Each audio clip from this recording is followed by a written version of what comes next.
time UPSC tuitions only in Tirumala IAS Institute, Chaitanyapuri. Call chesi ipude join avvandi.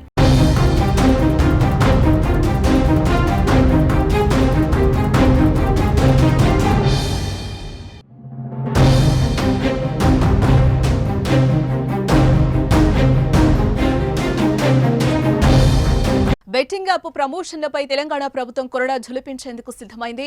ఈ కేసుపై రేవంత్ రెడ్డి చెప్పినట్టుగానే SIT ఏర్పాటైంది. IG ఎం రమేష్ ఆధ్వర్యంలో ప్రత్యేక దర్యాప్తు బృందాన్ని రంగంలోకి దించుతూ డీజీపీ జితేందర్ సింగ్ ఉత్తర్వులు జారీ చేశారు.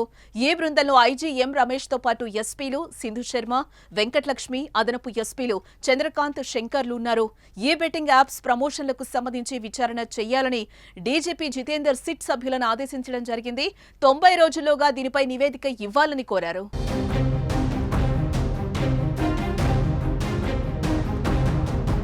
ఇప్పటికే బెట్టింగ్ ప్రమోషన్స్ చేసి ఇన్ఫ్లుయెన్సర్స్, బుల్లితెర నటులు, హీరోలపై పంజాగుట్ట, మియాపూర్ పోలీస్ స్టేషన్లలో కేసులు నమోదయ్యాయి.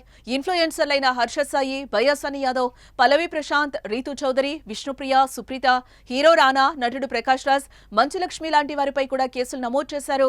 మొత్తం 25 మందికి నోటీసులు జారీ చేయడం జరిగింది. వారిలో పలువురిని ఇప్పటికే విచారించారు. ఈ కేసును మరింత లోతుగా విచారించేందుకు సిట్ని ఏర్పాటు చేయడంతో మరింత చర్చనీయాంశమైంది. ఇప్పుడు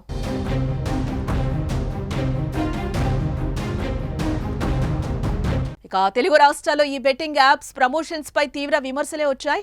లక్షలాది మంది ప్రభావితం చేసే నటులు, యూట్యూబర్స్ వీటిని డబ్బుల కోసం ఆశపడి చేయడంతో ఆగ్రహావేశాలు వ్యక్తమయ్యాయి.